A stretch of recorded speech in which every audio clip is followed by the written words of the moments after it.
Hello, ladies and gentlemen, and welcome to the Discriminating Gamer. You know, the way I see it, there are three kinds of people on this planet: those who can do math and those who can't. Ladies and gentlemen, today we're going to go ahead and take a look at my top 10 commands and colors games of all time.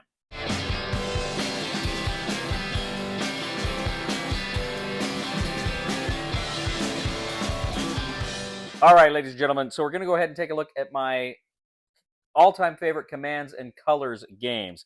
Um, so I think I could only think of 11 that I'd actually played. So I'm going to go ahead and mention those. The honorable mention, because they're all fun. The honorable mention is Battles of Westeros. And this one was a little bit different because in Battles of Westeros, of course, it's based on the Game of Thrones TV show and books. And the Battles of Westeros game, you didn't draw cards. It was you would roll dice, and the dice would inform you what units you could move. It was a little bit different there, but still it was a lot of fun. In fact, I believe that was the very first Fantasy Flight Games game I ever bought, was Battles of Westeros back in the day. So that kind of opened the door there for me. All right, going to go ahead, take a look at my number 10. My number 10 is The Great War. And The Great War was from, I think, PSC Games, if I remember correctly. And The Great War was a great commands and colors game where, of course, you're fighting the battles from World War One. One of the things I liked here was artillery. You'd have, I think, at the beginning of most scenarios, you'd have kind of offboard artillery, just random shooting. So there'd just be some random carnage before the game played out. Generally, it was fun and I liked it, but I remember the units, the pieces you would use for the units. Always, I think there was some assembly, and they were always falling apart, and I always had some issues with them. So I was not a big fan of that aspect, and that's probably why I'm ranking it the lowest here, is because of the quality of the plastic in that game and what have you. But still, it was a fun game, great commands and colors experience. That is The Great War. That was from PSC Games. That's my number 10. My number 9 is Commands and Colors Medieval. And this is a great, of course, GMT Games, great block game here that I really enjoyed. And I I like the time period because here you're dealing with the Byzantines and the Franks, and different medieval kingdoms and empires at the time.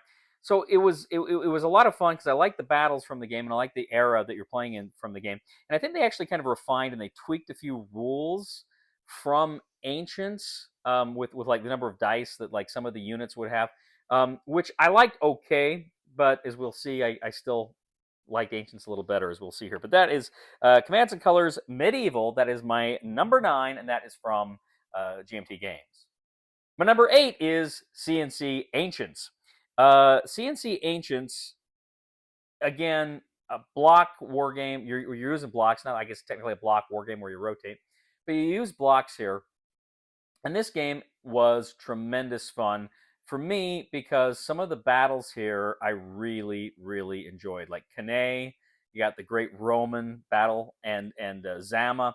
I really like the Punic Wars. I like the Zama with we were trying to funnel the elephants and stuff. I really, really liked this era, this Roman, the Roman Punic War era, and I think there were some of the Greek um, ones in there as well. So very fun game. Again, great commands and color system. But for me, the era was the coolest thing about this one. So that is number 8. That's from GMT Games, Commands and Colors Ancients.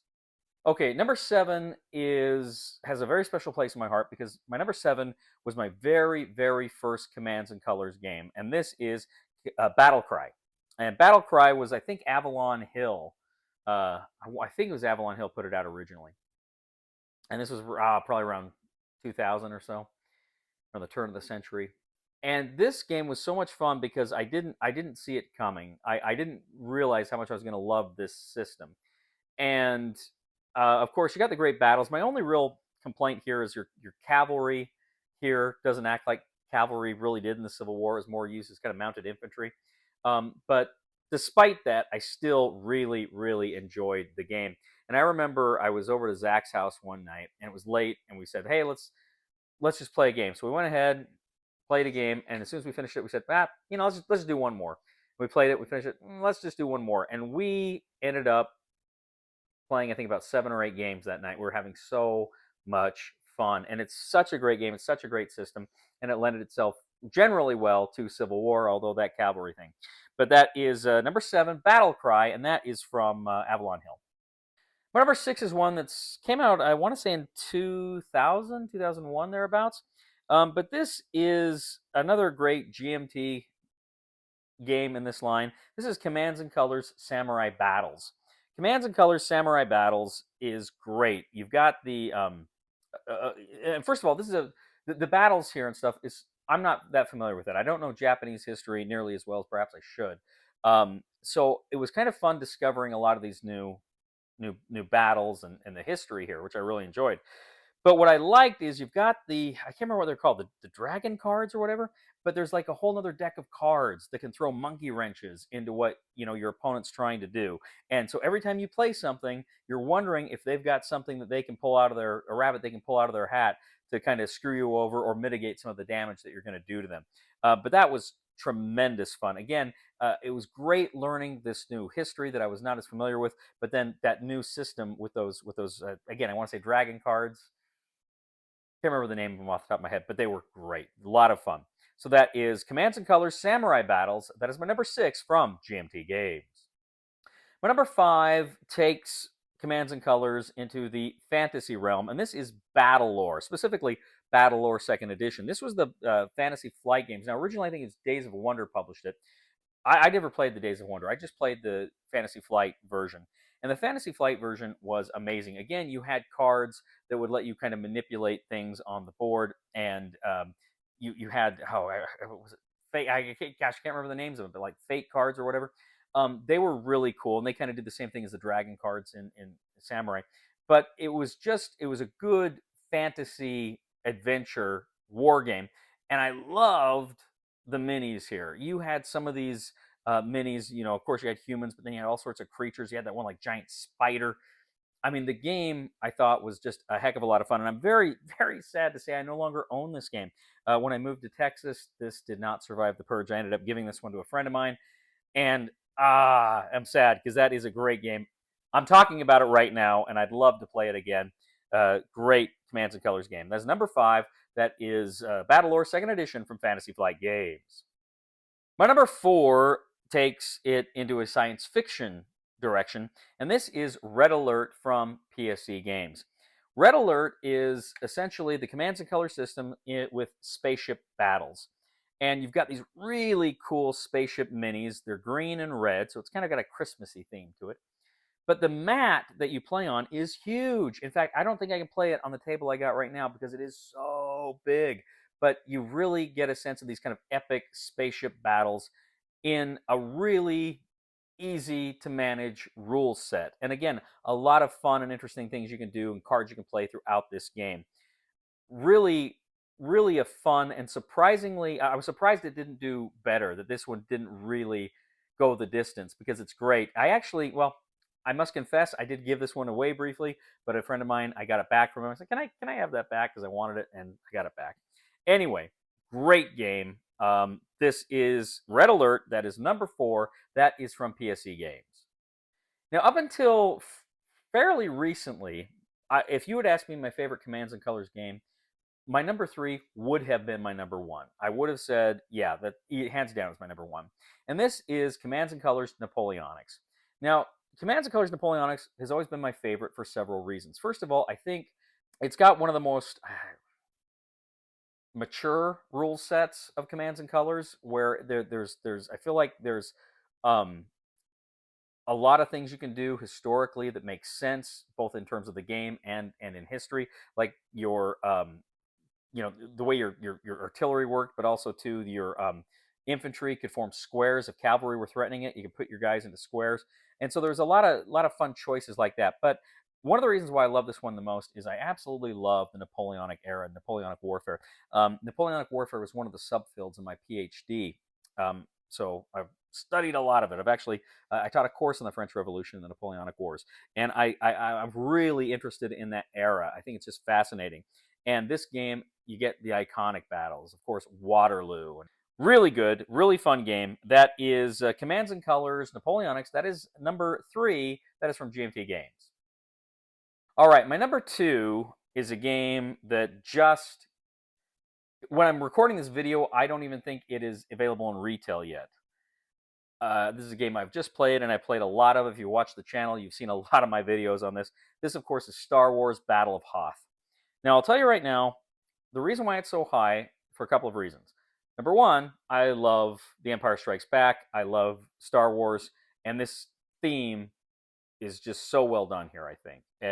And I love how this brings in leader cards, and you can select which leader you want. So every time you play, each side can select one of 3 different leaders. That's going to mix it up a little bit, spice it up, and give you some more choice in the game, which is something I really, really, really enjoy.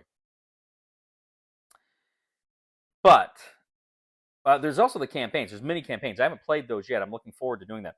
But for me, what makes this game just amazing is I recently played the 2 board scenarios. I got 2 copies of the game, and I played scenario 18, where one of you is the Rebels, one of you is the Empire, and you've just got this massive board. You've got 6 command cards. You're going for 10 victory medals. It's a longer game. It's a more epic experience, and it was just so much fun. I just ate that game up. So that is why Battle of Hoth is my number 2 Commands and Colors game of all time, and that is from Days of Wonder. All right, so you could probably, if you've been with me this long, you can probably figure out what my number 1 is. And it is what you think it is, with a caveat. This is my number 1 favorite Commands and Colors game is Memoir 44, the Overlord expansion. Now, I'll tell you, without that expansion, I would probably put it would probably be my number 3 or 4. It's World War II, so I love the World War II theme, and it's such a great system for World War II. But the Overlord system, where you can play with up to 8 players, and again, you put 2 boards together and you have a massive battle, an epic battle. And when you play with 8 players, and I've only done that once, I'm hoping to do that again. I did it with my students when I taught my World War II class a while back. I'm going to teach a World War II class again next spring. I'm hoping to do an Overlord session with them again.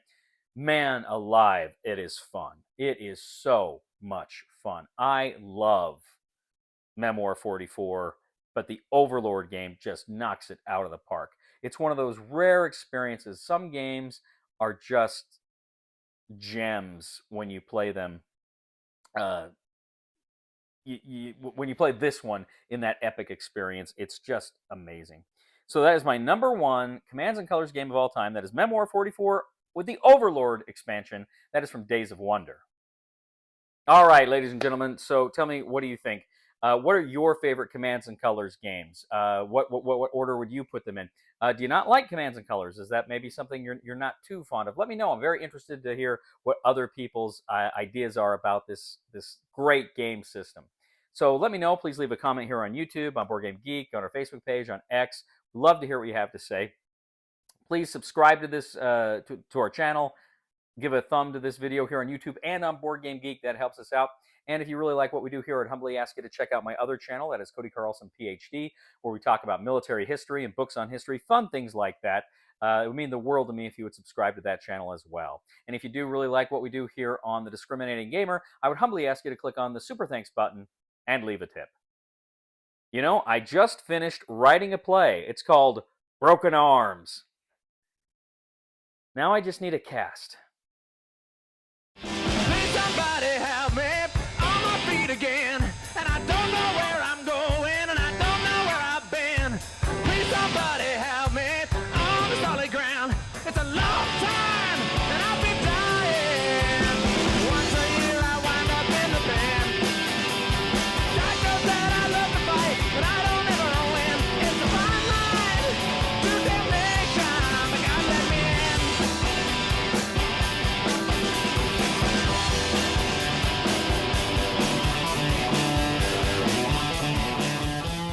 Hey guys. And that's gonna be 2 hits. 2 kills. Mm.